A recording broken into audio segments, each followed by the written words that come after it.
Добрый дзень. І вось Рым абаронены. Як казаў Чынгісхан, лёгка на сядле захапіць увесь свет. Нашмат цяжэй потым злезці з яго і кіраваць гэтым светам. Ну, калі адаптаваць гэтую фразу пад умовы кампаніі Велізарыя, то магчыма казаць, што лёгка захапіць паўднёвую Італію і Рым. Нашмат цяжэй іх абараніць. Але ж Велізары ён здолеў абараніць Рым, здолеў з нешматлікімі рэсурсамі, з недастатковым фінансаваннем арміі ад бока Іана Кападакійскага. Ён здолеў абараніць Рым ад нападаў готаў. І вось Рым абаронены, і на гарызонце ўжо прыбываюць падкрапленні. І вось з падкрапленнямі прыбываюць і грошы да Велізарыя на фінансаванне арміі, на фінансаванне яго кампаніі. Так, Іан Кападакійскі душыў, не даваў ніякіх там грошаў. Ён казаў, што не, я лічу гэта нерацыянальным. Ён усё яшчэ працягвае так рабіць, ён усё яшчэ дае мала фінансаў, але ж Велізары знаходзяць іншыя крыніцы даходу, якія сыходзяць напрамую ад Юстыніяна. Вось у ўсходняй рымскай імперыі была такая цікавая сістэма, што казна імператара, ну не казна такі, так мовіць, асабовы рахунак імператара і дзяржаўная казна, яны былі, ну, як два асабовых рахунка.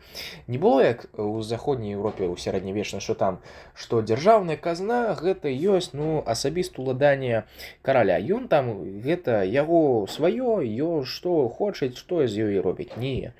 Вось дзяржаўная казна, яна была вызначаная не для асабовых патрабоў імператара, але для забеспячэння патрэбаў дзяржавы.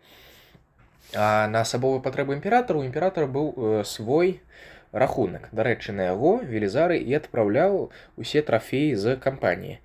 А казна імперыі, яна папаўнялася з падаткаў, і потым гэтыя падаткі яна размяркоўвала на патрэбы імперыі.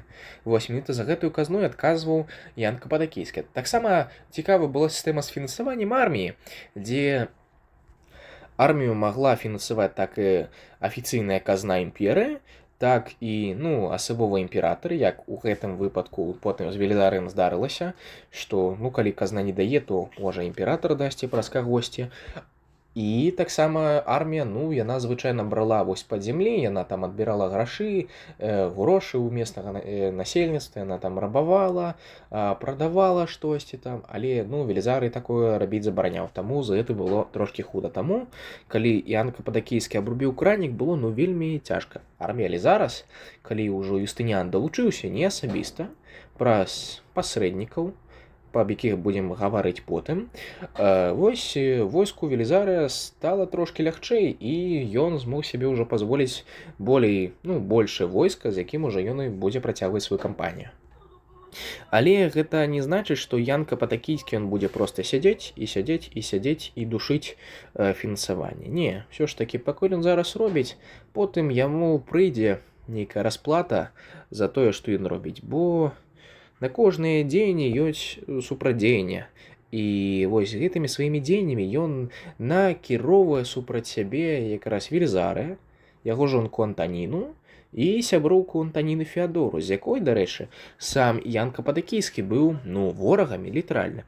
Феадора яго зненавідзела, і таксама Іан Кападакійскі, ну, увесь час, ну, як так казаць бы, падкалваў, і ён гаварыў, што так, а ты ведаеш, а ты як актрысы была, так актрысы ты засталася.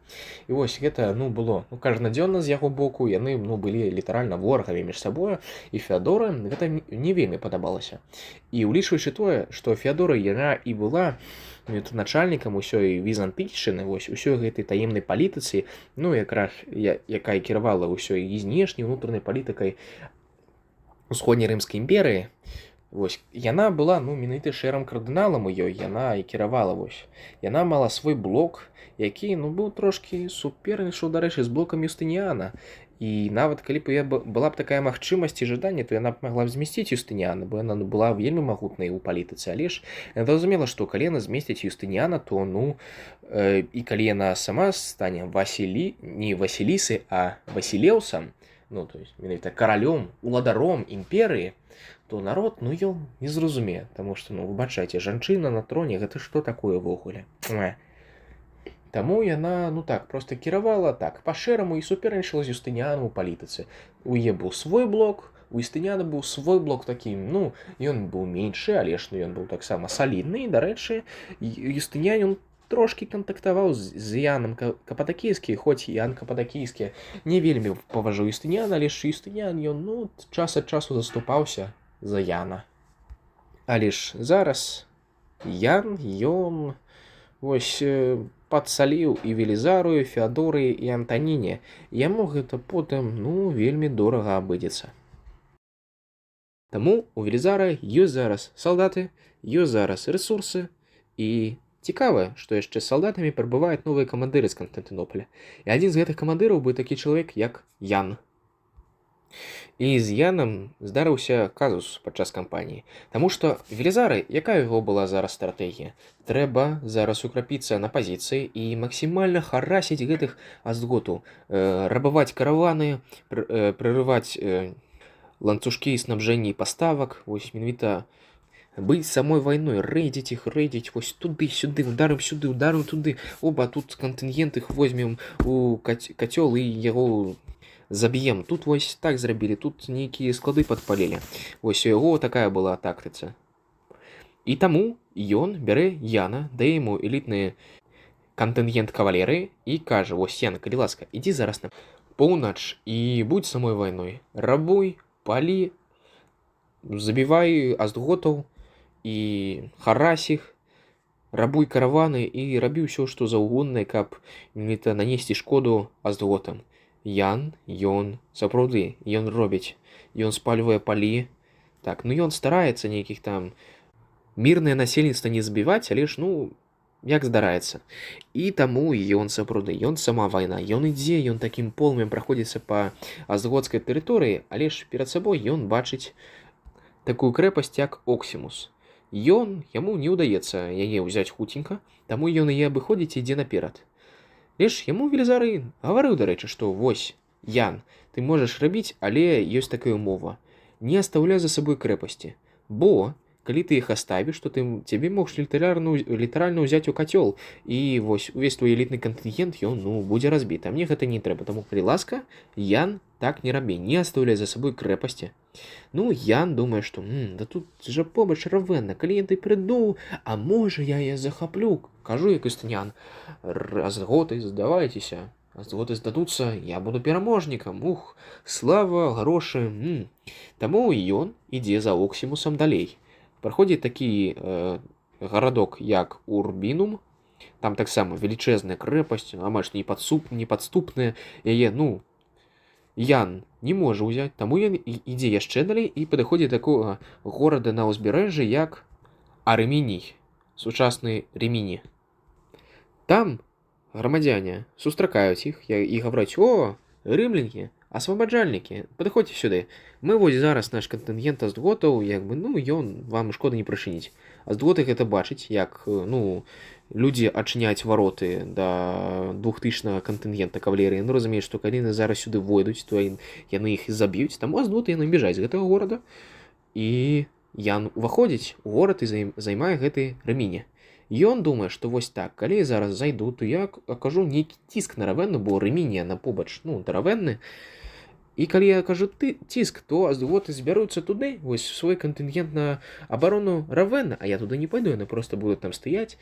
І калі яны туды стаяць, то, значыць, ім трэба адпусціць яшчэ войскі браць. Таму на астатніх фронтах аздготаў стане менш, і, значыцца, кампанія будзе прадвігацца лягчэй. Ось якія геній. Таму, так, сапраўды, яго план спрацаваў. Але ж аздготы не толькі прыцягваюць войскі да Равенны, але ж яны яшчэ адсякаюць ланцужкі паставак і снабжэння ў сам Рыміні да рымлян і вядуць кантынгент, каб назад яго забраць і асадзіць. Ну, як бы, пралічыўся, але дзе? Ну, добра, яшчэ шчасце, ёсць яшчэ нейкія варыянты, акрамя проста того, як бяжаць назад у Рым. Таму ён высылае ліст да Велізарыя, у якім піша: Велізарый, калі ласка, дашлі мне сюды нейкія падкрэпленні, а я тут вось уже гэта буду выкарыстоўваць Арыміні як плацдарм, і тут штосьці ўжо буду рабіць. Велізарый яму адказвае, што: палван, ідзі назад у Рым, цябе зараз там асадзяць і заб'юць, і разам з табой заб'юць гэтых кавалерыстаў. Таму ідзі назад, нічога я да табе прыслаць не буду, бо гэта смерць. Ідзі, калі ласка, назад. І што робіць Ян? Ён нічога не робіць. і просто Велізара, ну, палыхае. Мало таго, што ён не выконваў умовы Велізара, Велізара яму гаварыў, што нельга займаць крэпасці, пакуль у цябе за спіной астготскія крэпасці. Ян гэтага не зрабіў. Ян заняў Рымені і пакінуў за сабой дзве велічэзныя гоцкія крэпасці. Дык ён яшчэ і адмовіўся на патрабаванне Велізарыя ісці назад. Ну, як бы, непакорны генерал, што так увогуле? Таму Велізарый гаварыць ладна і ўсё. Але ж потым думае і сазывае ваенны савет, каб штосьці з гэтым зрабіць. І на ём ён выносіць такое пытанне: ці трэба нам дапамагаць Яну, бо ён выслужыў другі ліст, у якім казаў: «Ой, вэй, Велізары, сапраўды, мяне готы абмежавалі, ежа не прыходзіць, но мы тут дзесьці праз тыдзень, праз два ўжо ўсе памрэм і здадзімся готам, таму, калі ласка, Велізары, дапамажы». Ну, Велізары якраз і наконт гэтага ліста і сазывае гэта ўсё. І, ну, спачатку ўсе генералы кажуць: «Да ну, як бы, сам зрабіў, сам паплоціцца зараз. Ну, што нам рабіць?» Ну, канешне, шкада кавалерыстаў, але ж, ну, здараецца. Ну так вось, пакуль усе згаджаюцца, але выступае такі чалавек, як Нарсес. Той самы чалавек, які дамагаў Юстыніяну падавіць на паўстанне Ніка, які падкупліваў лідараў дэм, каб яны сышлі з іпадрома. Вось гэты Нарсес, ён і стаў чалавекам, які быў адказны за фінансаванне кампаніі Велізары, і менавіта праз яго Юстыніян і фінансаваў кампанію Велізары. Ну, як гэта здарылася? Нарсес падышоў да Юстыніяна, Юстыніян даў яму шмат золата, на гэтае золата ён выплачваў нейкія выплаты афіцэрам, і, ну, таксама салдатам, і таксама гэтым сваім казённым золатам ён дзяліўся з Велізарам, і Велізара гэтаму, ну, цалкам хапала. І быў у главе з адних атраду, які прыйшлі сюды, суадносна яго кіравання была, ну, свая такая невялікая армія, нефармальная, канешне, але яна была, і Нарсес гаварыць, што не, Велізарый, выбачай, я не магу як бы пакінуць Яна, і ты не павінен, бо ведаеш, гэта не проста 2000 кавалерыстаў, гэта наша лепшая конніца. Ты вось зараз аддаеш готам 2000 нашых коннікаў. Лепш штосьці зрабіць, чым нічога не рабіць. Велізары, дзе твой розум? Ты ж лепшы генерал. Што ты ўвогуле такое гаварыш? І, ну, іншыя генералы, яны такі ківаць галовамі і гавараць: так, ну ён мае рацыю. Сапраўды, Велізары, што гэта такое? Ну, Велізары згаджаецца з Нарсесам і высылае кантынгент у бок Арымінія, каб вызваліць Яна.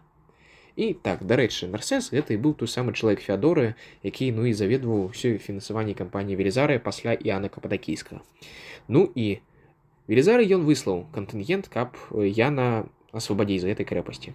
Ён падыходзіць да Арымінія, але ж Велізары ён, ну, заўсёды Велізарай. Ён заўсёды штосьці прыдумвае. Ён ніколі, дарэчы, не бярэ рыскаў, і заўсёды вось спрабую планаваць так хітра, каб менш за ўсё згубіць сваіх салдат. Бо для яго гэта нейкая каштоўнасць. Каштоўнасць як і стратэгічная, ну, каштоўнасць так і, ну, звычайная. Ён як бы не хоча, каб людзі паміралі. Для яго салдат нейкі там кавалкі мяса, нейкі там лікі, які, магчыма, абменьваюцца на варожыя лікі. Не, для яго салдаты сапраўды людзі, сапраўды тое, чым нельга проста так ахвяраваць, чым трэба карыстацца рацыянальна. А як карыстацца рацыянальна? Трэба выкарыстоўваць усё іншае, каб ахвяру было як намага лепш. То есть, як бы, тыя самыя перавагі, прыдары, дзе там Велізары роў, тыя самыя там паўночна-афрыканская кампанія, дзе ён салдатамі не брасаўся на муры горада, дзе ён проста казаў ветліва: калі ласка, адчыніце. Вось усе гэтыя дзеянні Велізару рабіць так, каб памерла як мага менш людзей, бо яны яму яшчэ спатрэбяцца ў будучым, бо не заўсёды магчыма, так казаць, адчыніць, калі ласка. Ну і сапраўды таму, што яму было шкада гэтых людзей. І зараз ён таксама думае, што так, ага, трэба штосьці зрабіць так, каб мне памерла як мага менш людзей, і каб я гэтага Яна вызваліў. І што Велізарый робіць? Ён раздзяляе сваю армію на 3 часткі. Першую ён уводзіць у горы, якая, ну, побач Рыміні. Другую ён ставіць уздоўж узбярэжжа якраз на шлях у горад. І трэцю ён высаджвае на мора. Ну, здаецца, па гэтай логіцы Велізарый вось тую частку на ўзбярэжжы, якая вось на шляху ў горад, ён павінен там ісці і рубіць астготаў. Але ж не. Велізарый ёй загадвае ўначы, што вось, калі ласка, распаліце шмат вогнішчаў, каб это ўсё тут палыхала. І навошта гэта робіць? А Аздготы, якія бачаць, яны думаюць, што гэта ўсё не проста нейкія вогнішчы, але ж гэта менавіта сам лагер Велізарыя. І калі шмат вогнішчаў, значыць там шмат салдат. А калі шмат салдат, вялікай арміі, дзе яшчэ трэба змагацца, як бы ўжо нейкія сумневы ёсць. А ці варта гэта?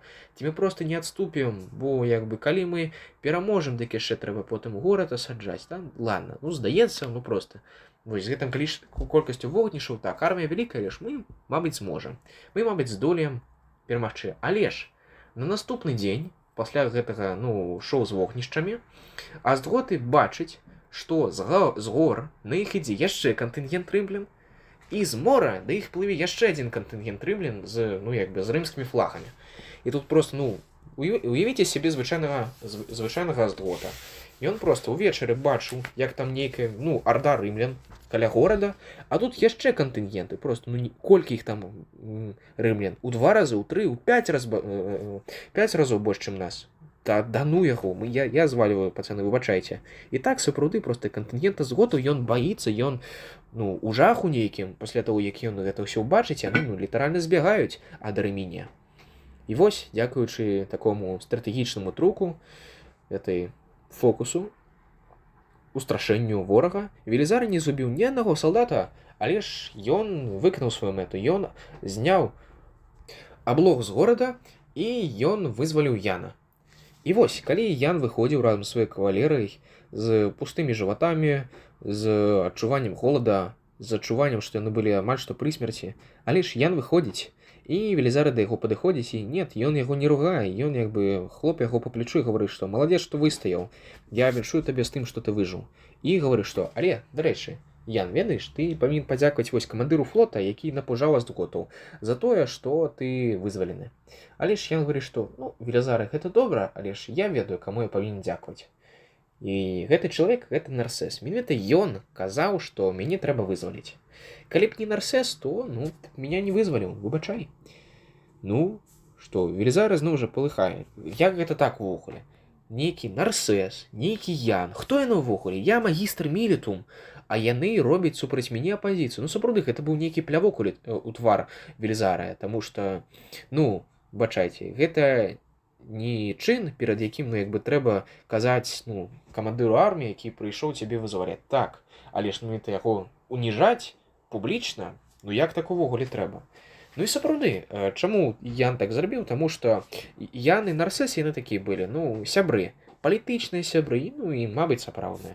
І таму і так, яны скарплялі між сабой саюз, ведаеце, маеш быць тут толькі ў арміі іерархічная структура, вось самы галоўны Велізарый, і ўсё гэта яму падчыненае. Але ж зараз узнікае такая мадэль, што вось ёсць Велізарый, і здаецца, на адным узроўні з ім ёсць Нарсес і яго каманда. Ён не падпарадкаваны Велізарыю, але ён, асабіста, у яго ёсць там свой кантынгент, ён плоціць грошы сваім салдатам, там яны таксама яго падтрымліваюць, у яго шмат грошаў. Это ж не проста ты нейкія аб'едкі ў Велізарыя, з якімі ён робіць цуды. Не, у яго шмат грошаў, ён прывёз нармалёвую такую частку казны, і таму салдат такія гавараць: «О, дзякуй, Нарсес, як шмат у тебе золота!» А афіцэры таксама гавараць: «О, круто!» А што там у Велізарыя? Велізарый, ён гаварыць: «Так, нам, выбачайце, Ян Каппадакійскі у нейкі тыдзень, які там у 5-й тыдзень ўжо затрымлівае зарплату, але ж, выбачайце, гэта ў гонар Рыма, я побач з вамі, таму, калі ласка, трымайцеся. Ладно, з Ян Каппадакійскі сышоў, але ж вось вам вашы грошы, калі ласка, трымайцеся». І вось, усё, што тут мы захоплім, усе гэтыя багацці, усе гэтыя казны, вось, усё тое, што належыць Аздготам, вы ведаеце, гэта не трафей наш. Юстыніян казаў гэта ўсё адсылаць у казну. І ён, адсылае ў казну, бо ён, законапаслухмяны грамадзянін, усё гэта набытае, што ён сваім крывёй і потым набыў, Велізарый, ён гэта адсылае ў Канстантынополь, а потым за гэта ж грош у Нарсес бярэ і гаварыць: гэта на нужды арміі, выбачайце, і сваім салдатам раздае. То есть не тым, хто сапраўды заслугоўвае гэтых грошаў, а тым, якога ён выбірае, каб стварыць сваю палітычную кааліцыю. Таму так, і зноў жа, тут гэта візантыйшчына прасочваецца. А як гэта ўсё праяўляецца? Вось, да прыкладу, Нарасэс ён маў кардынальна іншую стратэгію, каб весці вайну. На кожным военным савеце, дзе Велізарый растлумачваў сваю тактыку і гаварыў: так, значыцца, ты ідзеш туды, я буду тут, усе мяне слухайцеся, калі ласка, а інакш нас заб'юць. Нарасэс такі выходзіў і гаварыў: а вось не, Велізарый, няправільна ты вайну вядзеш. Трэба вось так вось, а не так. Ну і як у такой атмасферы, ну, хоць нешта рабіць. Суадносная эфектыўнасць зніжаецца, манеўранасць зніжаецца, бо ў арміі, ну, чаму яна такая структура іерархічная, таму што трэба менавіта пакорнасць, каб ўсё было па плану, і каб нейкіх катастроф не было, і каб усе дзеянні арміі былі зладжаныя і згодныя між сабою.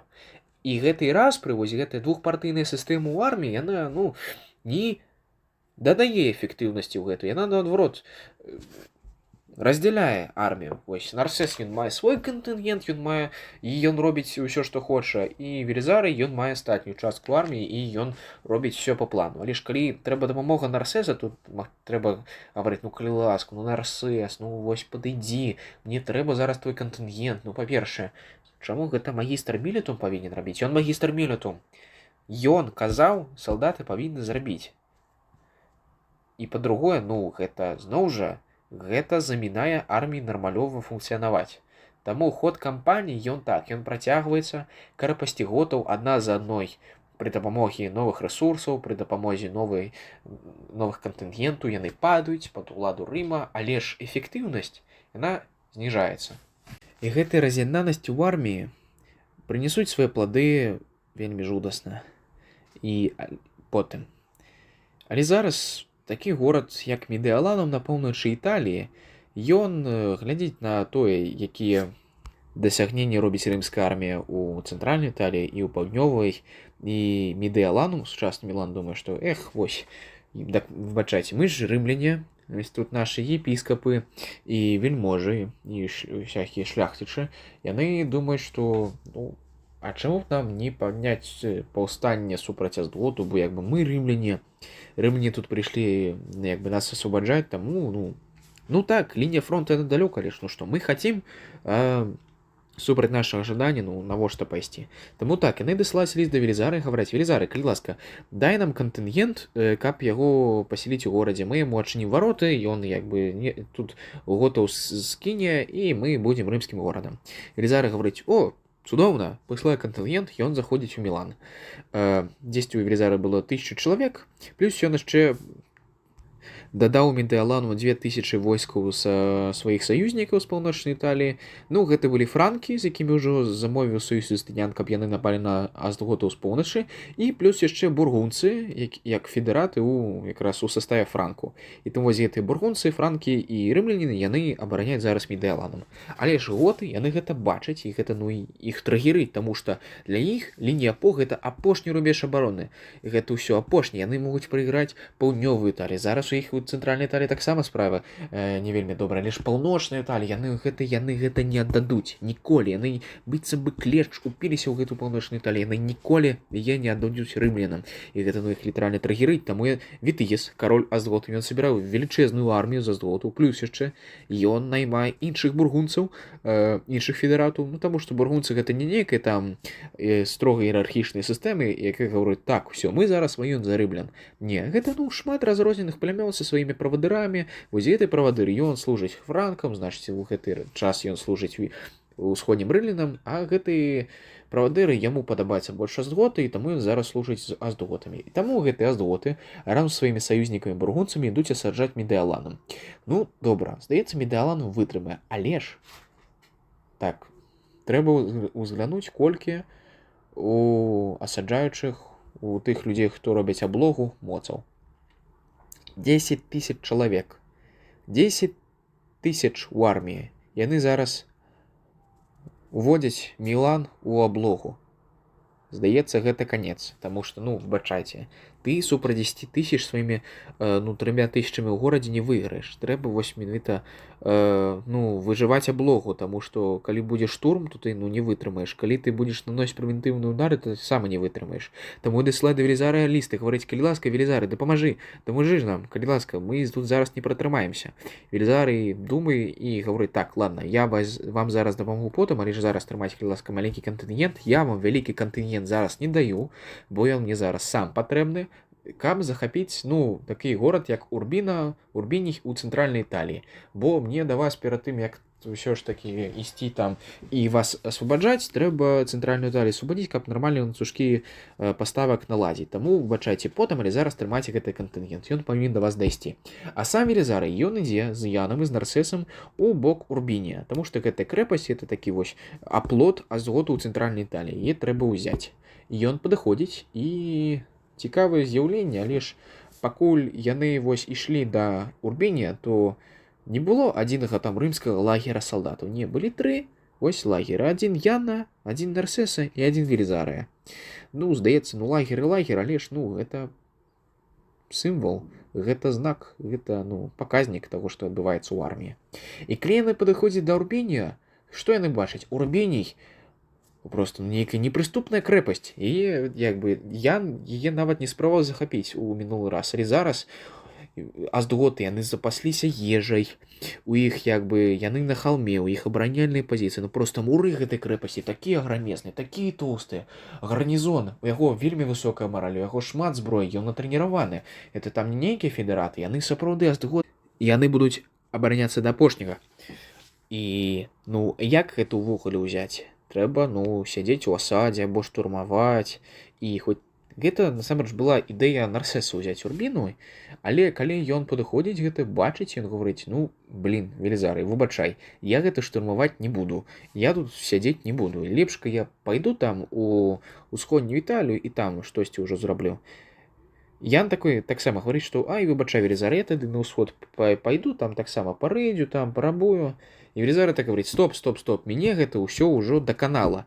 І это для мяне была апошняя кропля. Вы зараз тут да мяне рабілі нейкую кааліцыю супраць мяне. Ты вось Нарсес, заўсёды ты са мной, Нарсес, спорыў, я заўсёды трымаўся, але зараз гэта было апошняй. Як так? Вы мае падпарадкаваныя, вы зараз тут застанецеся. Ведаеце што? Вось у мяне ёсць ліст ад Юстыніяна. Ведаеце, што тут напісана? Велізары павінен быць адзіным чалавекам у Італіі, якому належыць армія, і ўсе іншыя ў арміі павінны яму падпарадкавацца, і ніхто іншы валодаць ніякай сваёй асабістай арміяй не можа рымскай. Таму ведаеш, Нарсес, ты застаешся тут, таксама Ян, ты застаешся тут, вы ніколі не сыходзіце і нікуды не сыходзіце. І казаць там: о, я хачу туды, не, все, мяне даканала, я Юстыніян так казаў, і будзеце гэта вы выконваць. Але ж Нарсес, ён гэта бачыць, і ён такі чалавек быў падкаваным у палацы, падкаваным у інтрыгах і падкаваным у візантыйшчыне. Ён як бы, ну, ведае, што ў гэтых сітуацыях рабіць. Таму ён гаворыць Велізару: вось, калі ласка, дай-ка мне ліст. Ага, О, а ведаеш, што тут у канцы напісана? Там было вось пасля гэтых усіх патрабаванняў у канцы было напісана: бо гэта ў цікавасцях дзяржавы. І ён гаворыць: а ты ведаеш, што, Велізарый? Вось тое, што ты нам зараз гаворыш, ісці туды, гэта насамрэч не цікавасці дзяржавы, гэта твае цікавасці. У цікавасцях дзяржавы проста, каб мы, армія, знаходзіліся ва ўсёй Італіі, і каб мы асаджалі гарады, а не проста асаджалі ў гэты дадзены момант вось гэтай крэпасць Урбіна. Не, у цікавасцях дзяржавы, каб мы проста тут знаходзіліся і ваявалі за здотамі. Таму, Велізары, выбачай, але ж закон гаворыць у цікавасцях дзяржавы. Але гэта зараз, тое, што ты нам спрабуеш навязаць, гэта твае цікавасці. Таму, Велізары, не, я пайду, Ян таксама паедзе. Велізары, ну, ён не хоча гэтаму пярэчыць, таму калі ён зараз далей выльецца спрэчку, то ён увогуле зможа згубіць усю падтрымку арміі Нарсеса, таму ён вырашае зараз пачакаць. Ну і ўсё ж такі, ладно, як бы з скрыпам у зубах, але ж ён адпускае Нарсеса на ўсход, каб ён там крэпасці захопліваў, іншыя і рабаваў. І Яна таксама на захад, каб ён там са сваёй кавалерыяй быў у правінцыі і рабаваў. І таксама ён ідзе ў правінцыю, якая мяжуе вось якраз засадзеным з Медыяланумам, які знаходзіцца зараз у аблозе. А Велізары, ён зараз са сваёй трацінай рымскай арміяй, якая тут знаходзілася, застаецца каля Урбіна. Ну, як бы, ну, штосьці што зробіць. Таму асаджае, і вось як цікава выходзіць. У той час, калі вось рымская армія сышла, калі здаецца, ну, аблога будзе вельмі цяжка для бока, які праводзіць эту аблогу. Вось у гэты дзень перасохла адзіная крынічка у Урбіна, якая давала абаронцам ваду. Адзіная, больш нічога не было. То есть у іх была ежа, у іх была мараль, у іх былі салдаты, у іх былі ўкрапленні, у іх ўсё гэта было. А вады вось зараз все не стало. Як толькі рымляне прыйшлі, вось менавіта той жа дзень вады не стала.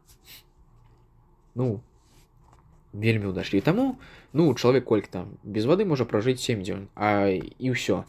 Чаму у іх як бы не было запасна вады? Таму што, ну, выбачайце, калі вы нальеце вось у скрынку вады, зачыніце і там адчыніце праз тыдзень, то, блин, ну, там будзе не вада, а сховішча біялагічнай зброі з мікробамі і бактэрыямі. І калі вы адтуль вып'еце, то лепш, ну, выбачайце, вы б такое не пілі. Што наконт алкагольных напояў? Ну так, па-першае, калі вось вы на кожны дзень будзе выпіваць там, ну, 10 па літру алкагольнага напоя, то, ну, вы не будзеце вельмі баяздольнымі, таму лепш так не рабіць, калі вы ў асадзе. Вы ў аблозе і вы абараняеце, таму не. І таму вось, ну, літаральна, гэта становіцца справай дзён, каб Урбіній паў. І вось так. Вялічэзная крэпасць. Вось нейкі монстр, нейкі гігант Астгота ў цэнтры Італіі, здаецца, за адзінай перасохлай крынічкі. Заўсёды цекла, і вось менавіта ў гэты ж момант патрэбна ж ім было перасохнуць, але ж так. Ну, як бы удача была на баку Велізарыя. Так гаварылі, дарэчы, усе астатнія генералы і гаварылі: ай, такі ён ж перамага, такі ён жа Велізарый. Тыпу, яму заўсёды шансуе. Вось крынічка перасохла, пашанцавала. Удары перамог, ну там пашанцавала. Вось у Паўночнай Афрыкі таксама пашанцавала. Вось акведук знайшоў у Неаполі, пашанцавала. Ну вось як бы Велізарый, конечно, разумны, але ж ну мы-то ведаем, што ўсе яго дасягненні гэта, ну, не таму, што ён круты, таму што калі ён круты, то нам абідна будзе, тыпу, што ён разумны, а мы што не разумныя. Мы таксама разумныя. Але ж ну яму проста шанцуе. Ну і трэба разумець, што ўсё значна складаней за гэта, таму што ну яму проста шансуе, ён як бы у рубашцы нарадзіўся. Не. Гэта, ну, я лічу, што гэта, ну, умаляе дасягненне Велізарыя, гэта умаляе яго розум і яго геній як тактыка і стратэга. Гэта, ну, гаварыць, што не Велізарый, ты неразумны, табе проста шансуе. Ну гэта, ну, усе гэтыя намаганні, яны проста ідуць. Гэта неправільна так гаварыць. І, дарэчы, менавіта з-за таго, што Велізарый не карыстаўся гэтай Роман Тактыкс. Ну, за гэтага іншыя генералы яго лічылі трусам, ну, і нейкім чалавекам, які не здольны, які не мае мужнасці, ну, проста нейкі чалавек, які пазбягае сапраўднай бойкі, сапраўднага там стенка на стенку, каб гэта ўсё як па-рымскі спраўдзіць, а ён што там бегае, там неяк спрабуе сваю шкуру выхаваць, спрабуе там салдат выхаваць, навошта гэта, ну, ну і па-другое, хто такі ўвогуле Велізарый? Велізарый, ён паходзіць, ну, з нізоў, ён, ну, нават не арыстакрат, ну, ён, ну, так, ён там даслужыўся праз армію, але ж, ну, магістр мелітум, выбачайце, і не з арыстакраты, гэта як увогуле магчыма? Таму вось, менавіта з-за гэтых двух фактараў, з-за таго, што Велізарый, ён быў не з арыстакраты, але, ну, чалавекам простым, і па-другое, што Велізарый, ён не следаваў такім доблесным, высакародным рымскім тактыкам, вось, менавіта з-за гэтых двух фактараў яго і не любілі афіцэры, і менавіта дзякуючы гэтаму афіцэраў так лёгка было перамяніць Нарсесу на свой бок. Ну, яны проста шукалі нейкага іншага полюса, нейкай іншай сілы, вакол якой магчыма было сплачыцца, таму што вакол Велізарыя яны, ну, не хацелі сплачацца, бо, ну, хто такі ўвогуле Велізарый? Ім ён не падаваўся. Калі прыйшоў Нарсес, то гэта, ну, была хоць нейкая альтэрнатыва. Таму, калі ён якраз такі прыйшоў, то яны, ну, большую частку з іх і перамятнулся на яго бок. І уявіце сябе звычайным генералам падчас гэтай італьянскай кампаніі. У вас ёсць два полюса, такіх магчыма прымкнуць. Велізарый, ён нізкародны, ён зажымае фінансаванне, ты да яго падыходзіш, гаварыш, дай ганарар, а ён ад табе адказвае. Выбачай, Ян Кападакійскі зажаў грошы. І ён аўтарытарны, ён тваіх парадаў не слухай, ён увогуле выходзіць з табой як з нейкай дэталькай плана, як з нейкай пешкай, а не як да арыстакраты. Ну і з іншага боку ёсць Нарсес. Ён еўнух, але па астатнім характарыстыкам нармалёвы такі пацан. У яго і грошы ёсць, ён і слухае ўсіх. Ён, ну, ніяк па доброму паходжанню, і ў яго ёсць палітычная вага. Таму, ну, выбар відавочны. Вяртаючыся да Медыяланума, вось Велізарый паслаў жа туды кантынгент, каб ён, ну, не аблегчыў асаду, каб яны там не памерлі ў Медыялануме. Вось гэты кантынгент падыходзіць, ідзе, і ён бачыць гэту 10-тысячную армію астготаў бургунцаў, і ён, ну, супыняецца. Нейкі жах, нейкі параліч ахватвае гэту армію, яна, ну, літаральна не рухаецца, яна проста прыйшла і стаіць. Яны разумеюць, што ім трэба зараз ісці наперад, што ім зараз трэба ісці ў горад, але яны там бачаць толькі смерць. Яны не вераць у сваю перамогу і, ну, яны не вераць у аніякія дадатныя варыянты развіцця падзей. Яны разумеюць, што, ну, яны думаюць, што калі яны туды зараз пайдуць, то іх там сустрэне, ну, смерць. Таму выбачайце, мы пастаім тут. Яны стаяць. Да іх выбягае нейкі там храбры лазутчык з Медыяланам, які ноч праз вось гэтыя лініі аблогі астготаў, праз кантынгенты астготаў, праз іх лагеры, праз лагер бургунцаў. Ён бачыць рымскі кантынгент, ён да іх падыходзіць уначы і гаварыць: «О, нарэшце, падкрапленне, ура, давайте да нас, калі ласка, а то мы тут зараз памрэм. Нарэшце, вось, паслалі нам, ура, мы пераможам, мы не памрэм». Але ж, ну, кантынгент што адказвае? Ну, так, да, вось, як бы 5 хвілін мы зараз пойдзем, так, ну, так, але ж ён нікуды не рухаецца. Ён цалкам паралізаваны, гэты кантынгент. І ён як бы думае, што вось не, выбачайце, нас занадта мала, нам трэба нейкая дапамога, каб мы туды пайшлі. Але выбачайце, мы на гэту 10-тысячную арду ніколі не пойдзем у сваім жыцці. І таму так, яны шлюць ліст, што ім трэба дапамога. І Велізарый што робіць? Ён разумее, што так, ага, зараз справы дрэнна, зараз Медыяланум яму вельмі дрэнна. Ну, ён як бы хутка ўжо падзе. Добра, калі яны, ну, нейкія там баяцца, то добра, трэба ім дапамагчы. Так, хто у нас тут побач за гэтай правінцыі? О, Ян, ты ж пашоў на ўсход. Вось, Ян, у цябе ёсць кавалеры, калі ласка, ідзі да іх і, ну, вызвалі медыяланцаў. Нам нельга дапусціць, каб яны памерлі. Вось, калі ласка, ідзі ім і дапамажы. І Ян гаварыць, ну, як бы ён атрымлівае ліст і адказвае, што Велізарый, добра, але ж ведаеш што, Велізарый? Я пайшоў, але ж мне ведаеш, што трэба? Адабрэнне Нарсеса. Зноў жа, гэта, ну, літаральна плявок у лицо. Тыпу, табе гавараць: «Вось, я самы тут галоўны чалавек, ідзі і рабі так». А ты адказваеш: «Не, выбачай, ты хоць і галоўны чалавек, але я лічу, што гэты чалавек для мяне болей аўтарытэтны.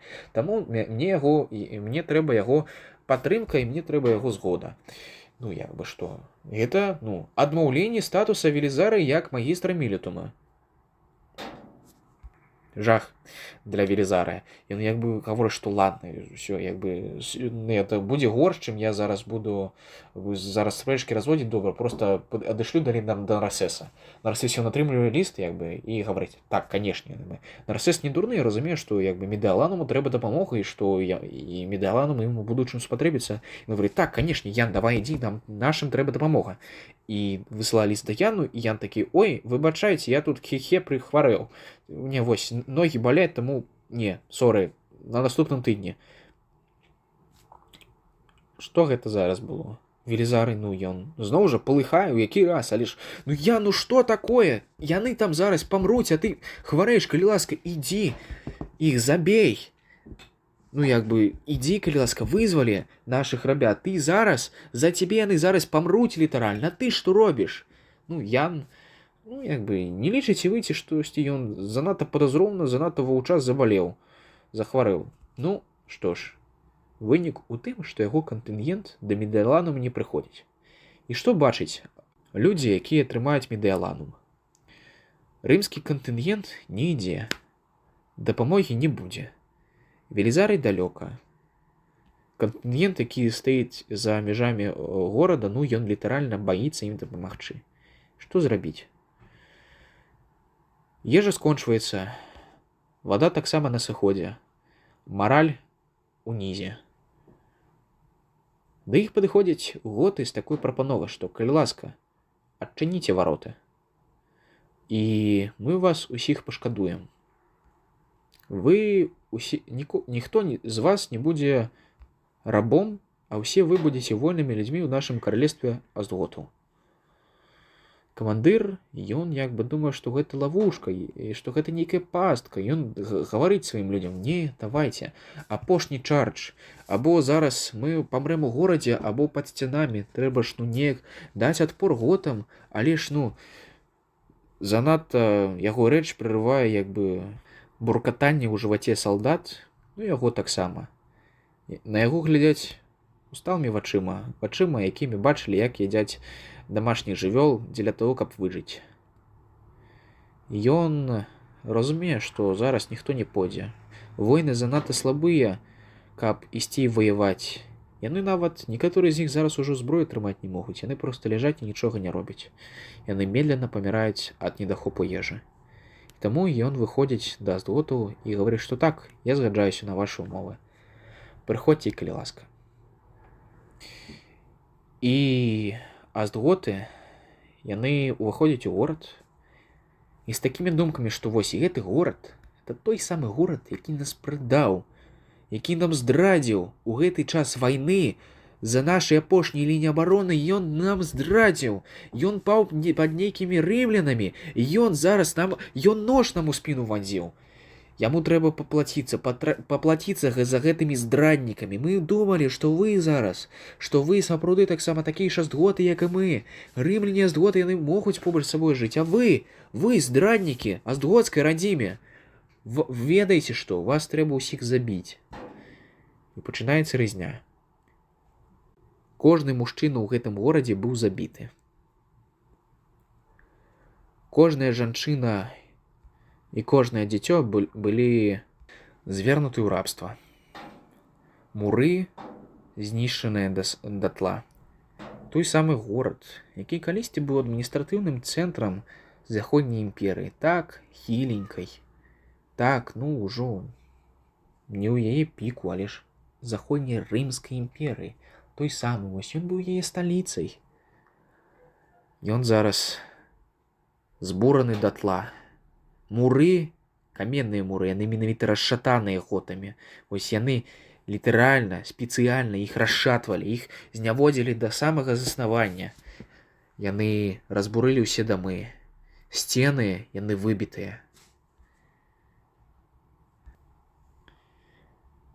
Калі Велізарый, у яго ўсё ж такі знаходзіцца час асвабадзіцца ад захопу цэнтральнай Італіі, ён менавіта імчыцца на дапамогу Медыяланаму.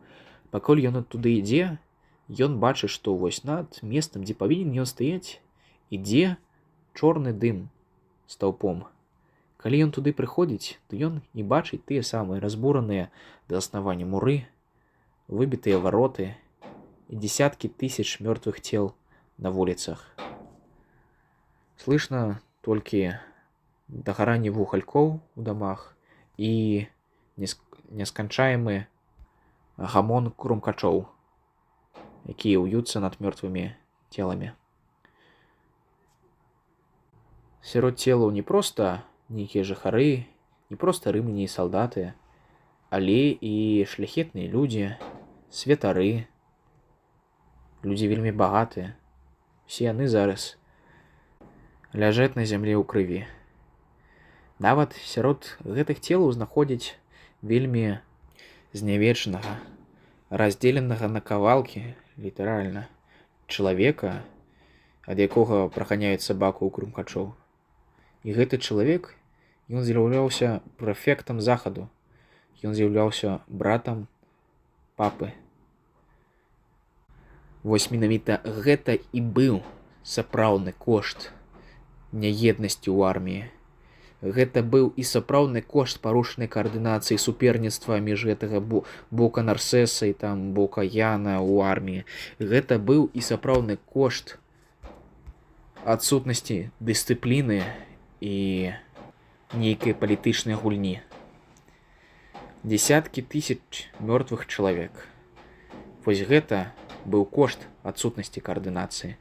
Вось, напрыклад, што піша Прокопій Кісарыйскі ў сваёй хронікі пра вайну готаў, пра Медыяланум.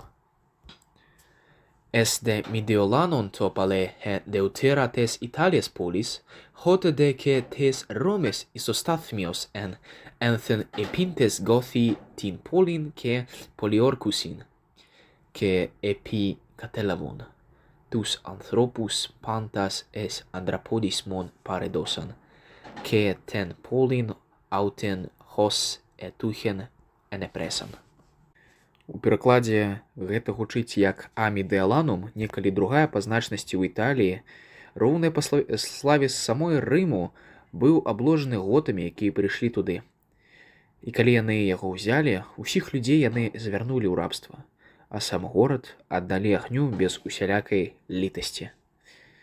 І гэта быў знак таго, што рымляне, мабыць, ужо не будуць здольныя абараняць тыя тэрыторыі, якія яны ўзялі ад астготу.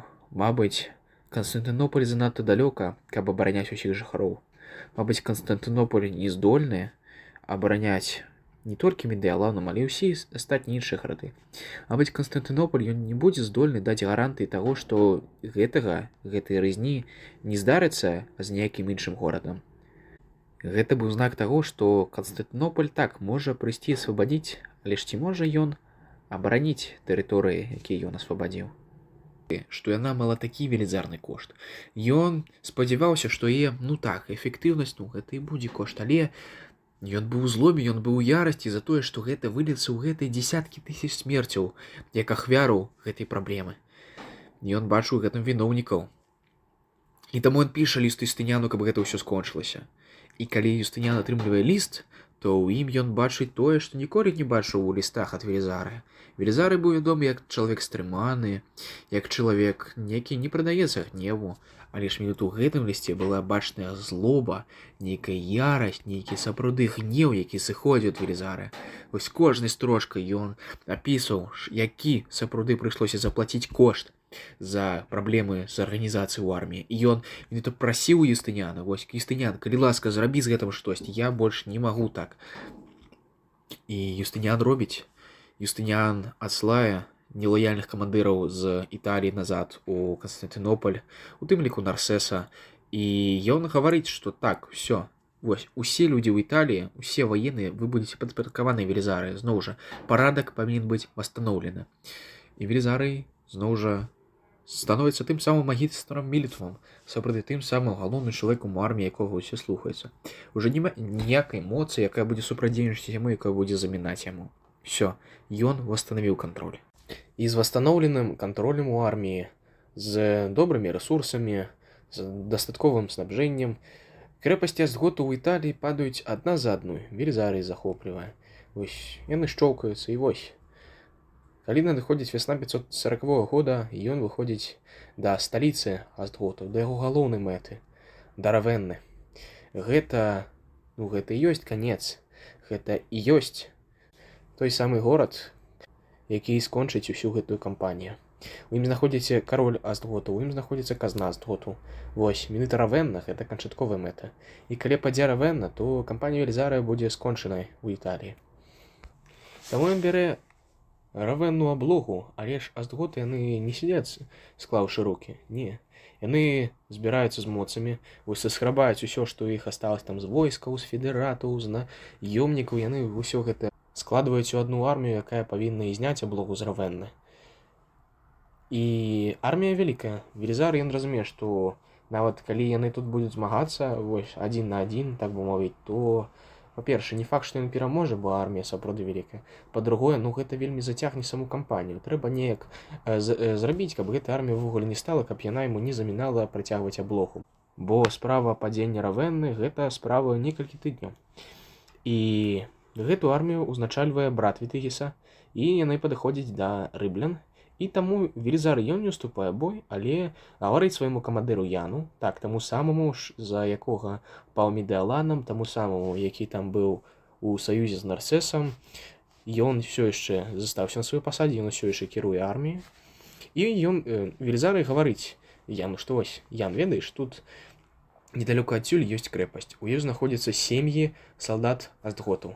Калі ты яе захопіш, нічога не рабі з грамадзянскімі, але ж проста захапі іх, захапі гэтую крэпасць, і астготы тады здадуцца. І Ян сапраўды так робіць. Ён заходзіць у горад, ён абложвае гэтую крэпасць і бярэ яе. І калі слухі даходзяць і плёткі да аздготаў, што рымляне ўзялі крэпасць, у якій знаходзіцца іх сем'і.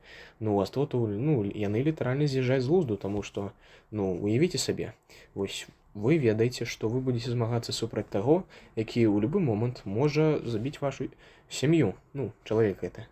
Таму лепш усё ж такі не змагацца, лепш і самому не паміраць, і сям'ю сваю не падвадзіць.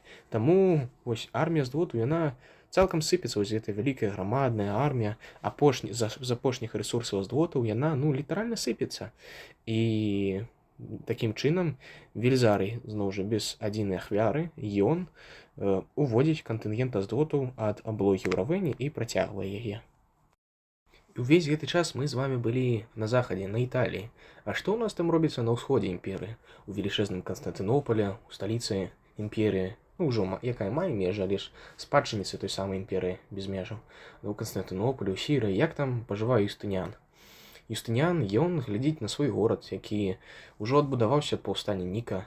Велічэзная Айя Сафія узвышаецца над усім горадам як сімвал веры народа, як сімвал культуры, як сімвал цывілізацыі. Гэта сапраўды цуда света, якое адбудаваў Юстыніян. Новыя кварталы блішчаць, бо яны з камню. І гандаль ідзе, гандаль развіваецца, людзі шчаслівыя, сапраўды надходзяць добрыя часы для імперыі. Але ж раптоўна да Юстыніяна падыходзіць лазутчык і гаварыць, што Юстыніян, на ўсходзе персы гатуюцца да атакі нас. Таму Юстыніян ужо болей не марыць, ён хмуры, ён думае, што трэба з гэтым зрабіць. Бо ён бачыць, як крушыцца той мір, які ён дабіваўся такім вялікім коштам, які дабіваўся Велізары пры-дары, які, ну, літаральна за гэты мір былі уплочаны тонны золата, і зараз ён сыпецца. Персы, чаму, дарэчы, чаму персы ўжо вырашылі напасці на Рым? Бо Вітыгіс таксама не проста вёў гоцкія арміі ўвесь гэты час, і не толькі Юстыніян можа падкупаць ворагаў сваіх ворагаў, каб яны сталі на яго бок. Не, Вітыгіс, пакуль ішла ўся гэта італьянская кампанія, ён наладжваў сувязі з шахам Персіі Хасровам Анушырванам. Бо Вітыгіс сказаў, што я тут бачу, што яны прыйшлі на маё каралевства, ну, з нейкімі велічэзнымі кантынгентамі, таму я думаю, што іх зараз ахова межаў, яна, ну, трохі слабая. Вось яны вывелі кантынгенты з вашых межаў, з межаў у гарамантаў, там яны ўжо трошкі горш змагаюцца са славянамі з гунамі на Дунаі. Таму, ведаеце, калі вы зараз нападзеце на Рым, то вы сустрэнеце менш супраціву, чым у любы іншы час, бо гэта зараз ваш шанец штосьці зрабіць і нават штосьці вялікае для сябе захапіць. Сірыя, Анатолія, Левант, усё гэта магчыма для захопу персаў зараз, бо ў Рыма на мяжах мала войскаў, бо ўсе войскі яны ў Італіі. І Юстыніян, ён не разгубліваецца, ён высылае ліст да Велізара і разумее, што вось так зараз трэба хуценька кампанію са злотамі скончыць і выслаць салдатаў на межы, бо калі ён зараз так не зробіць, то персы яны сапраўды могуць пенетрыраваць усю ўсходнюю частку ўсходнерымскай імперыі. Ну, нейкая шкода, якая будзе нанесеная, будзе, ну, капітальная, і лепш потым вернуцца да готу, ну, як бы зараз проста падпішам з ім мір, абаронім нашы ўсходнія межы і, ну, потым вернемся да гэтых аздготаў. Што і там, ну, ось гэта паўночнае каралеўства аздготаў, ну, гэта ўжо нейкія грызачык, гэта не та моцная ўжо армія аздготаў, не, полова яе ці збяжала, ці ўжо забіта Велізарыем. Всё, потым мы можам і мы здольныя перамагчы аздготаў. Гэта не зараз ці ніколі сітуацыя ў Равэне, не. Але на ўсходніх межах гэта сапраўды сітуацыя зараз ці ніколі, бо калі ён спозніцца, ну, хоць на некалькі тыдняў, то персы яны займуць шмат тэрыторый і будзе ўжо значна цяжэй іх усіх адбіваць назад. Таму ён высылае ліст да Велізара, клічачы, што трэба ісці назад. І таксама высылае ліст да караля Вітыгіса і дамаўляецца на мір з аздготамі. Аздготы яны ўтрымліваюць вось усю тэрыторыю паўночней за раку По. Ну, вось это паўночная Італія, ну, якраз Равенна, Медіоланум, ну, сучасная вобласць Ламбардыі, там, усё такое. І так, таму паслы яны дамаўляюцца з Вітыгісам ад міру, і Вітыгіс это бачыць як, ну, сапраўды нейкае выратаванне для каралевства аздготаў, якое, ну, было ўжо, ну, літаральна вельмі блізка да смерці. І яны вось падпісваюць мір і прыходзяць да Велізара і гавараць, што так, ведаеш, Велізара, мы тут ужо замаўляюцца аб міры, і табе Юстыніян кліча на ўсход. Таму, калі ласка, вось можаш, калі ласка, падпісаць гэты мірны дакумент, Вітыгіс ужо падпісаў, і ідзі, калі ласка, на захад. Ну, Велізар спачатку думае, што, ну, добра, Але ж калі ён пачынае чытаць дакумент, то з кожнай секундай, калі ён працягвае сваё чытанне, у ім накапліваецца гнеў, накапліваецца ярасць і злосць. Бо што там напісана? Там напісана, што вось усе гэтыя намаганні Велізарыя, яны былі дарма. Вось ён літаральна зараз у некалькіх днях ад перамогі. Вось ён зараз захопіць казну і назаўсёды знішчыць каралеўства Азготу. Вось ён так зараз блізкі да гэтай мэты яго жыцця на дадзены момант. А яны проста літаральна нейкія ворагі, а свае яго літаральна яму яны здрадзілі. Яны яму кажуць, што добра, дзякуй, Велізары, што ты шмат змагаўся, але ж вось плады тваіх змаганняў мы аддадзім назад Азготам. Бо Юстыніяну вельмі трэба, каб ты ішоў на ўсход. Таму Велізары ён у ярасці, ён гаворыць, што не, я не буду падпісваць, толькі калі гэты прыказ будзе сыходзіць ад самого Юстыніяна, каб я падпісаў дамову, тады і я яе падпішу. Але пакуль гэта нейкая несанкцыянаваная дзейнасць, то я гэта ніколі ў сваім жыцці не падпішу. Велізарый ведаў, што гэта і была ініцыятыва Юстыніяна, што гэта, мабыць, і сам Юстыніян і загадаў замовіць дамову з Азготамі аб міры. Але ж ён разумее, што вось пакуль ліст будзе ісці да Юстыніяна, пакуль Юстыніян напіша, што вось Велізарый, калі ласка, падпісвай дамову, калі ліст потым пойдзе назад, то пройдуць тыдні, і ён уже, і гэтыя тыдні якраз яму патрэбныя. Таму за гэтыя тыдні ён можа рэальна захапіць усю паўночную Італію, знішчыць каралеўства Азготу. Вось такім фінтом ён як бы і афіцыяльна не здраджвае імперыі. Ён не гаварыць, што не, я не буду. Не, ён гаварыць, што так, калі ласка, я выконваю только волю імператара, але ж на ўвазе маецца, што дайце, калі ласка, мне трохі часу, я вось тут усё скончу, каб мне не было абідна, каб гэта не было літаральнай здрадай, і ўжо потым я пайду на ўсход. Але генералы, яны гавораць Велізараю, што ты зараз увогуле зрабіў? Ты разумееш, што зараз Юстыніян нас не проста так лічы на ўсход, а там трэба наша абарона, там трэба наша дапамога. Вось Велізар, ты, выбачай, лухту зрабіў. І Велізары думае і сазывае савет, у якім пытае ўсіх сваіх генералаў.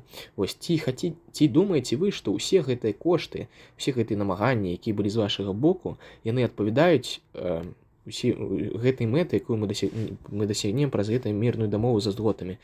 Ці варта так рабіць, або ці нам трэба працягваць вайну сапраўды? Адзінагалосна ўсе генералы адказваюць так, гэта кошты суадносяцца з результатам, таму мы хацім на ўсход. Таму, калі ласка, Велізарый, падпішы мірную дамову. І Велізарый сапраўды думае і кажа, ладно, давай сюды сваю мірную дамову і падпісвай яе. Але ж слова аб тым, што рымляне адмовілі дамову, нават ужо не дзейна, але ж гэтыя слухі, гэтыя плёткі, яны панесліся ўжо. Яны прыходзяць да Азготу, да караля Вітыгіса. І што гэта значыць для Вітыгіса? Нават па гэтым плёткам, але ўсё ж такі гэта нейкая інфармацыя, што рымляне яны не будуць здавацца, і што для яго гэта гарантаванае паражэнне. І ён разумее, што так, трэба ўсё ж такі штосьці зараз рабіць, бо калі ён будзе тут проста сядзець, то сапраўды каралеўства Азготу ўпадзе, таму трэба зараз штосьці рабіць такое нестандартнае. І вось Азготы думаюць, і ім раптоўна ў галаву забіраецца думка, якая мае свае каранішчы ў ранніх азгоцкіх традыцыях. Вось тая думка, тая традыцыя, якая была з Азготамі там з 5 стагоддзя, калі яны там ставілі сваіх людзей на тытул імператара Заходняй Рымскай імперыі. Так, гэта ўжо не была нейкая фікцыйная дзяржава, яна ўжо цалкам не існавала, але ж у іх все ж такі было права моцнага. Вось, менавіта ў іх была гэтая моц, і яны маглі, нават фармальна, але ж ўсё ж такі маглі ставіць сваіх готаў на тытул самога імператара Рыма. І Вітыгіс таксама ведае, што Велізарый гэта чалавек, які ніколі не схлусіць. Азготы лічылі Велізара як самага высакароннага рымляна, як самага праўдзівага, як сапраўды чалавека, які ніколі не схлусіць, чалавека, які мае гонар, чалавек, з якім магчыма весці дамову, і ён вам не схлусіць, ён вам не здрадзіць. Гэта сапраўды цалкам дамоваздольны чалавек. І калі ён казаў, што штосьці будзе, то гэта так будзе. І ён ніколі не здрадзіць ні сваім, ні нам Азготам. Таму Вітыгіс думае, што так, мы можам зараз прапанаваць Велізарыю карону Заходняй Рымскай імперыі. Нават фармальны тытул, так, яго там ужо Адакар адправіў у небыццё яшчэ там у канцы 5 стагоддзя. Але ж хто-то там быў гэты адакар. Потым прыйшоў іншы гоцкі правадыр, яго змясціў, казаў: я рымскі імператор. Таму мы ўсё ж такі можам даць там нейкую нават фармальную карону, але ж мы можам даць Велізару. І калі мы яе дадзім, то ён, калі адмовіцца, то нам смерць, але ж нам у любым выніку смерць гарантаваная. А калі ён згаджаецца з нашай прапановай, то ён стане на наш бок. Вось мы пераманім вось з гэтага благароднага рымляніна на наш бок. І ён не схлусіць, ён не зможа там проста нам здрадзіць у нейкі момант, не можа там скарыстацца гэтым. Не, мы верым у тое, што Велізара не здольны будзе правернуць там нейкі фінт праз нашу прапанову. І таму яны высылаюць гэтую прапанову да Велізара стаць імператарам заходняй рымскай імперыі. Велізара гэта бачыць, і ў яго таксама ў галаве з'яўляецца думка. Ён зноў жа сазывае савет генералаў і кажа ім: ці хаціце вы, каб мы дасягнулі нашай канчатковай мэты, захапілі Вітыгіса і казну астготаў і дасягнулі сапраўды канца гэтай кампаніі, пры той умове, што ніхто з нас не памрэ, што ніякіх ахвяр не будзе. І генерал адказваў: так, канешне, мы заўсёды хацелі проста так па шачку пальца перамагчы гэтую кампанію. Таму так, Велізара, але што ты маеш на ўвазе? Велізара ён растлумачыў, што так, вось мы зараз, я прыймаю гэтую прапанову, бяру з сабой кантынгент войскаў і іду ў Равенну. І сапраўды ён выходзіць, яго сустракаць готы, яны думаюць: всё, ура, мы выжылі. Вайна, яна не пераможана, але ж мы выжылі, гэта галоўнае. Але Велізары, калі ён падыходзіць адразу ж у завароты Равенны, то ён абнажае мячы з пожнаў сваіх ваяроў і кажа: всё, я вас абмануў, ха-ха, астготы. Вось вы мне верылі, але ж я гэта скарыстаў дзеля таго, каб прайсці да вас без асады і схапіць. Яго нармалёў такі кантынгент, таму бой у горадзе таксама будзе бессэнсовы. І таму Вітыгіс здаецца ў палон да Велізара. Велізара бярэ казну астготу, вось яго мэту, але ж цікава, што з гэтай казны астготаў ён не атрымліваў літаральна ні гроша. І таксама яго армія, таму што усе гэтай казну, усе гэтай трафеі ён адразу ж адпраўляў у Канстантынополь. А што там з імі далей рабілася? Пабачым. І, дарэчы, ён адпраўляў вось гэтую казну астготаў не ў казну ўсходняй рымскай імперыі, а вось так, на асабовы, так бы мовіць, рахунак імператара Юстыніяна. Такія вось справы.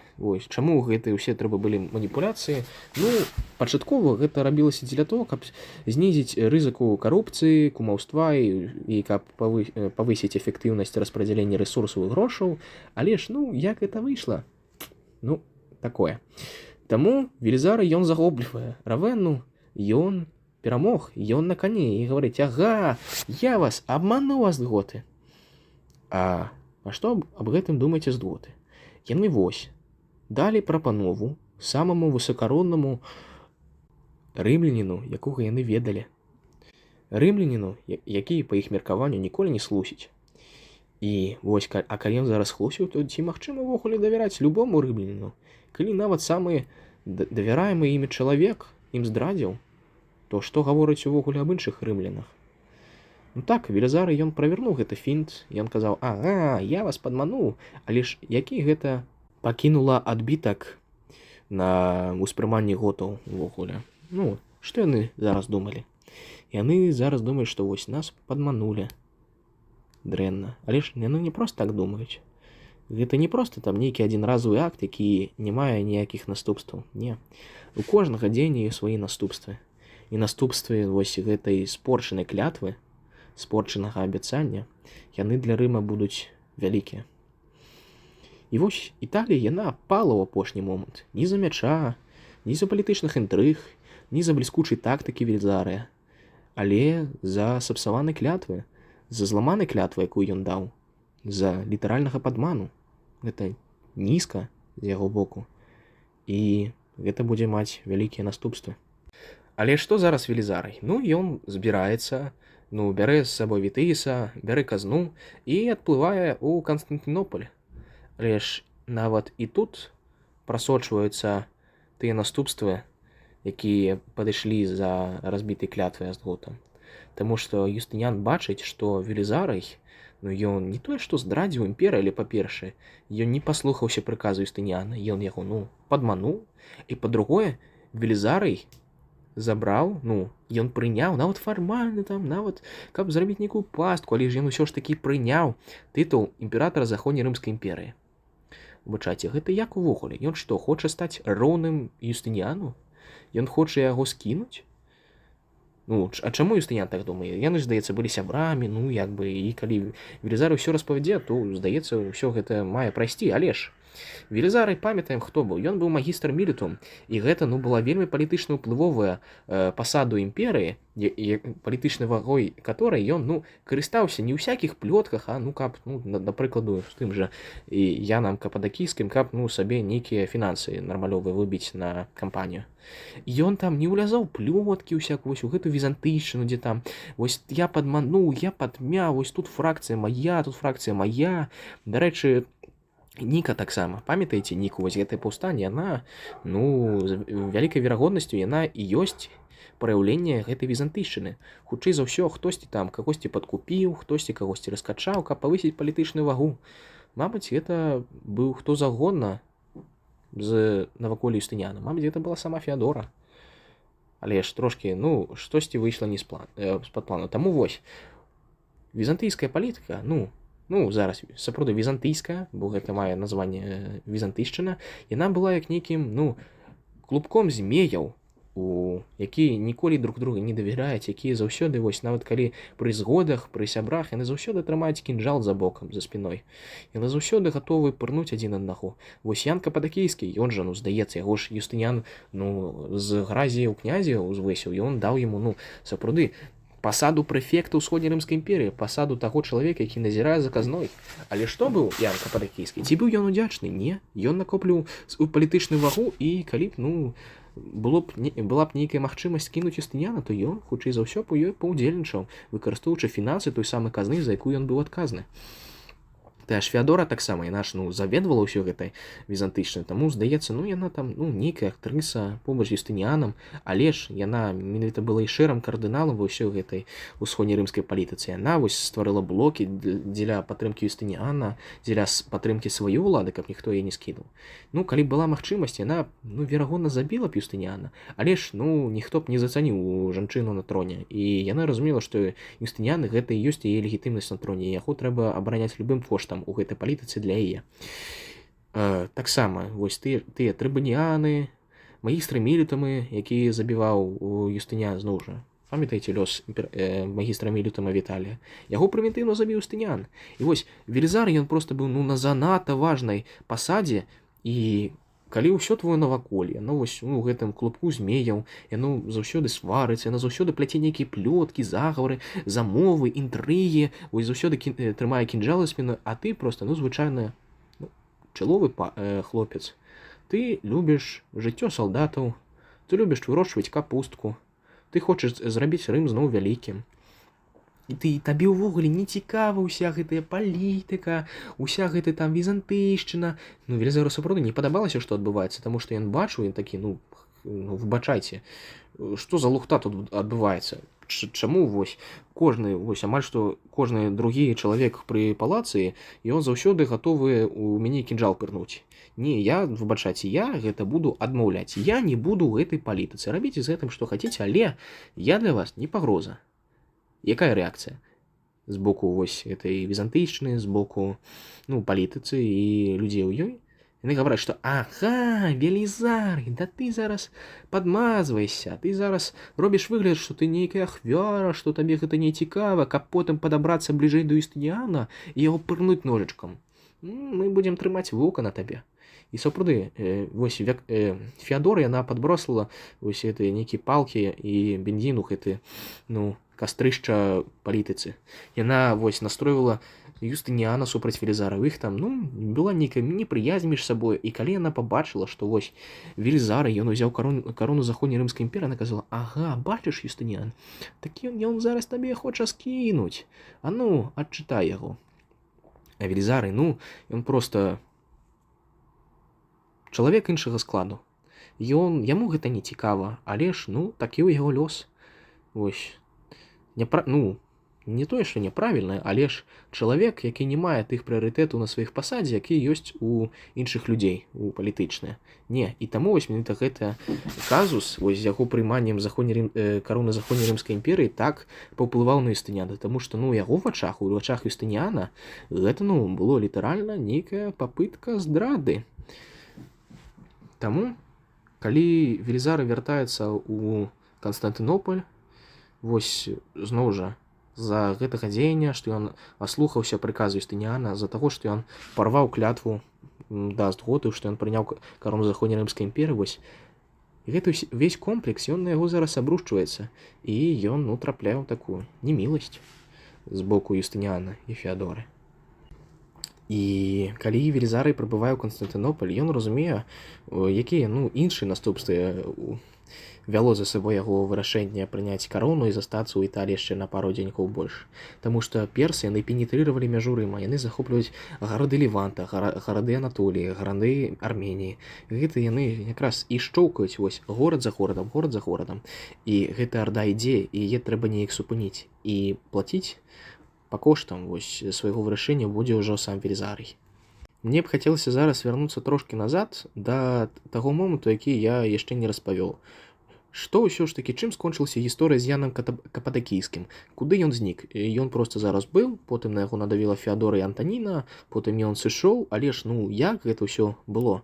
А там, гэта ёсць гэты экземпляр, сапраўды прыклад сапраўднай візантыйшчыны. Вось, але дзякуючы каму мы ведаем пра ўсю гэту візантыйшчыну? Дзякуючы нашаму сябру Пракопію Кісарыйскаму. Вось якраз з тайнай гісторыі, не толькі з тайнай гісторыі, вось сваімі кнігамі там пра войны з вандаламі, войны з готамі, ён і якраз пісаў пра ўсе гэтыя падзеі. Ён не быў проста гісторыкам, які пісаў, вось, мы тут перамаглі, тактыка была такая, Рым прырос такімі тэрыторыямі. Не, ён менавіта фокусіраваўся на адносінах між людзьмі. І ён гэта распісвае, вельмі каляровая. Таму я зараз хачу зачытаць менавіта вось фрагмент таго, што ён пісаў, каб, зразумець, што здарылася з Янам Кападакійскім. Наадварот, Ян быў ён грубы і невыносны, раздаючы удары ўсім, хто трапляўся яму на шляху і без сялякай падставы рабуючы запар усю іх маёмасць. На 10-м годзе выканання сваёй пасады зведаў годную і справядлівую аплату за беззаконне, якое здзяйсняецца ім на працягу. Васіліса Феадора ненавідзела яго больш за ўсіх, і ён жа, абразіўся жанчыну сваімі ўчынкамі, не стараўся ліслівасцю ці паслужлівасцю змякчыць яе, але адкрыта будаваў супраць яе падкопы і паклёпнічаў на яе Васілеўсу, не саромячыся яе высокага сану, не шкадуючы таго вялікага кахання, якое меў да яе Васілеўс. Заўважыўшы яго ўчынкі, яна задумала загубіць гэтага чалавека, але не знаходзіла для гэтага падыходных сродкаў, паколькі Васілеўс высока яго шанаваў. Іан жа, ведаючы пра тое, якія былі думкі Васілісы на яго рахунак, запаў вялікі страх.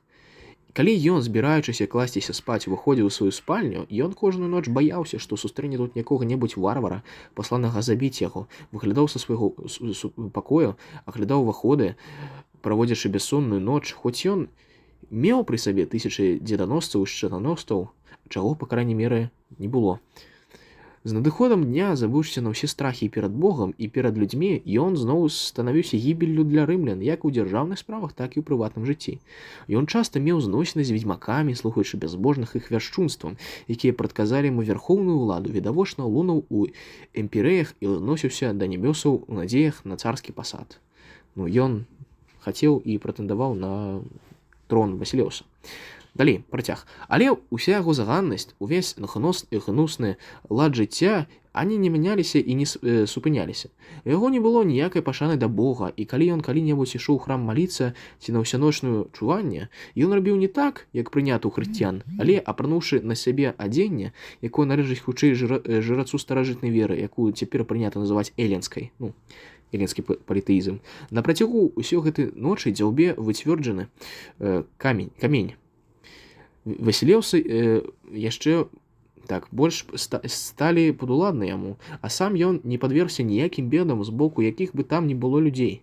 У гэты час Велізарый, падпарадкаваўшыся Васілеўсу Італію, разам са сваёй жонкай Антанінай вярнуўся з Візантыі у Візантый з тым, Візантый, Канстантынополь, каб выступіць супраць персаў. Усе іншыя пачыталі яго і лічылі годным усякага ўслаўлення, як гэта і трэба было чакаць. Адзін толькі Ян стаўся да яго варожа і ўзмоцнена будаваў супраць яго падкопы не чамусьці іншаму, а толькі таму, што сам ён ва ўсіх выклікаў нянавісць да сябе. Велізары жа карыстаўся усеагульнай любоўю, бо на яго была ўся надзея рымлян, і ён ізноў пайшоў вайной на Персу, пакінуўшы жонку ў Візантыі. Канстантынополя. Антаніна, жонка Велізара, была яна самай здольнай з усіх людзей знаходзіць выхады з безвыхаднага становішча. Задумаўшы дагадзіць Васілісе, прыдумала наступную хітрасць. У Іана была дачка Яўхіма, вельмі вядомая сваёй разважлівасцю, але вельмі маладая, таму лёгка паддавалася на падман. Бацька яе вельмі любіў, бо яе адной ён быў бацькам. І гэта быў яго адзінае дзіцё.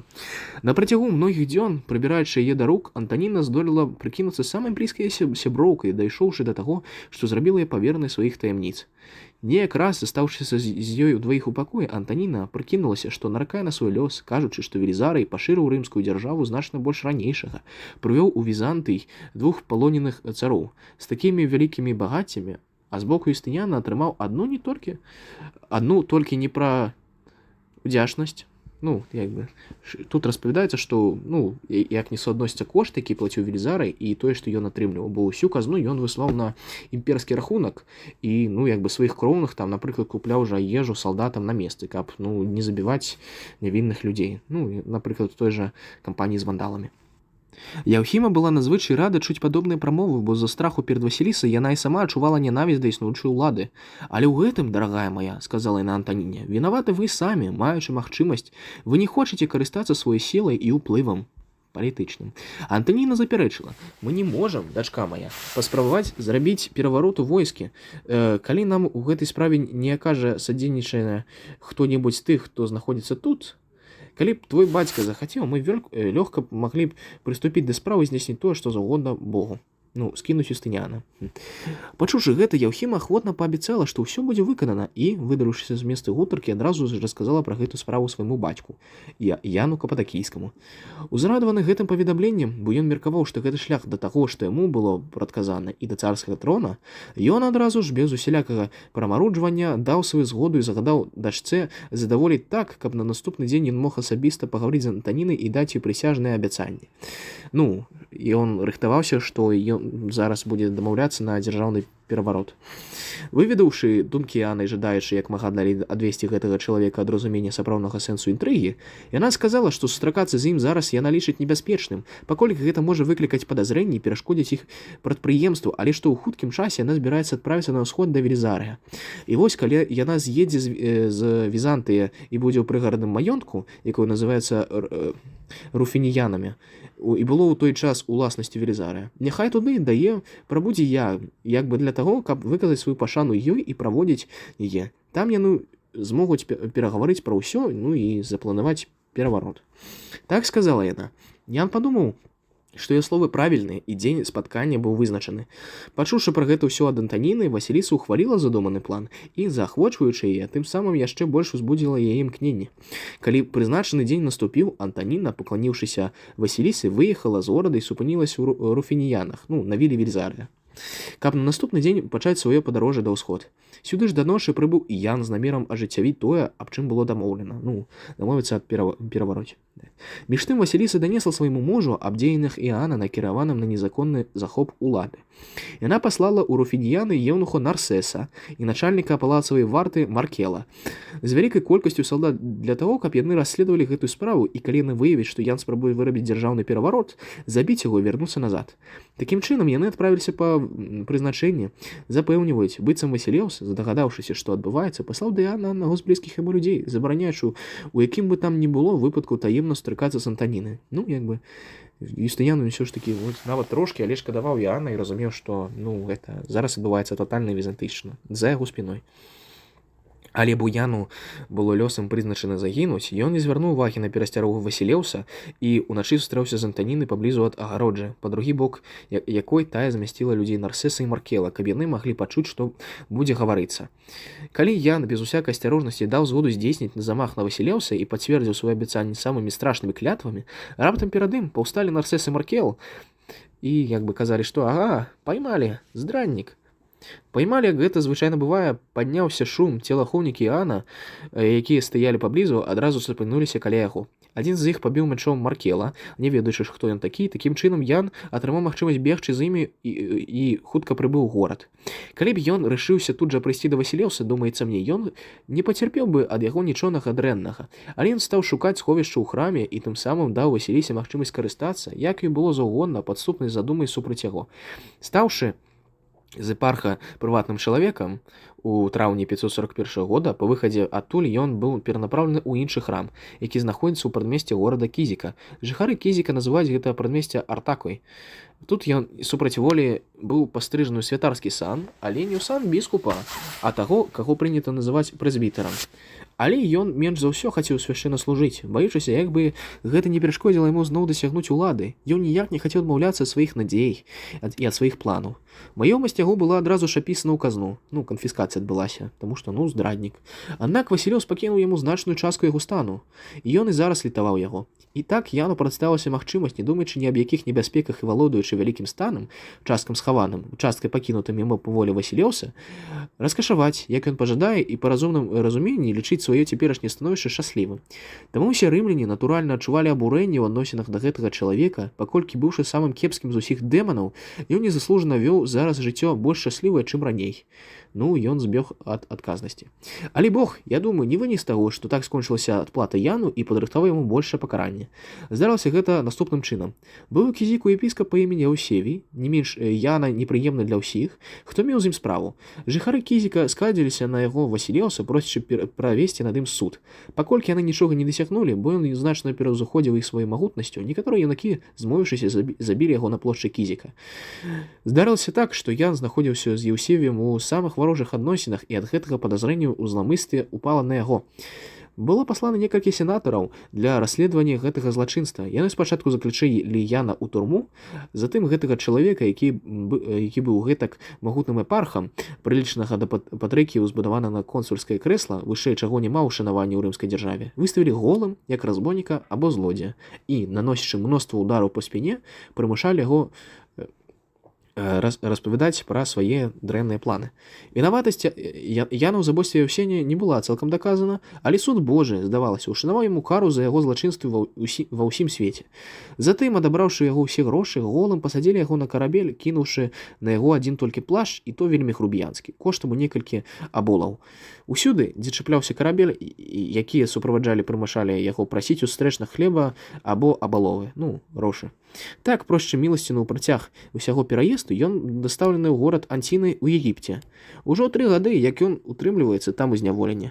І хоць ён дайшоў да такога бядотнага становішча, ён усё яшчэ не пакінуў сваіх надзей на царскі пасад і здолеў данесці на некалькіх александрыйцаў, быццам яны з'яўляюцца даўжнікамі казначэйства. Так, праз 10 гадоў Ян Кападакійскі пакараны за тое, што ён здзейсніў за час сваёй дзяржаўнай службы. Вы разумееце проста, які гэта палітычны ход, вось якія гэта інтрыгі, змовы, там вось мы там яго падышлі, мы яго там разбаўтаем на дзяржаўную здраду, потым спаймалі, потым як ён збег. Нават яго Юстыніян сам шкадаваў, але ж ён вырашыў не карыстацца яго літасцю. Гэта менавіта і ёсць той самы прадстаўнік, я лічу, адзін з самых такіх яркіх прадстаўнікоў усёй візантыйшчыны.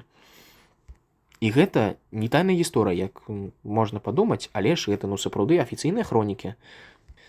І менавіта праз такі фінт Ян Кападакійскі быў змешчаны з пасады прэфекта ўсходу.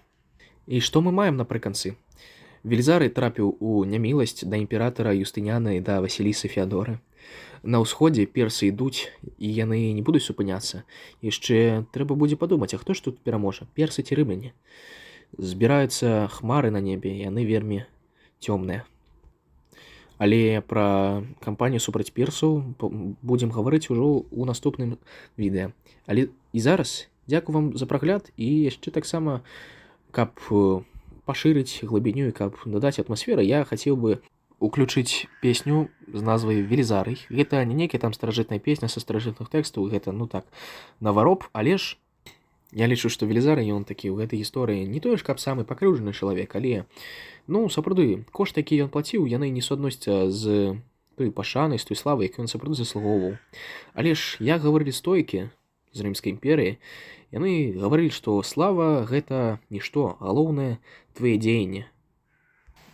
Але ж мне хочацца зараз трошкі дадаць у славу Велізара і сапраўды паказаць яго як галоўным героем гэтай гісторыі, не Юстыніана, не Феадоры, але ж я думаю, што менавіта ён і быў галоўны герой гэтай гісторыі. Ну, прыемнага вам праслухоўвання. Да пабачэння. Gladius Romae sum, Belisarius,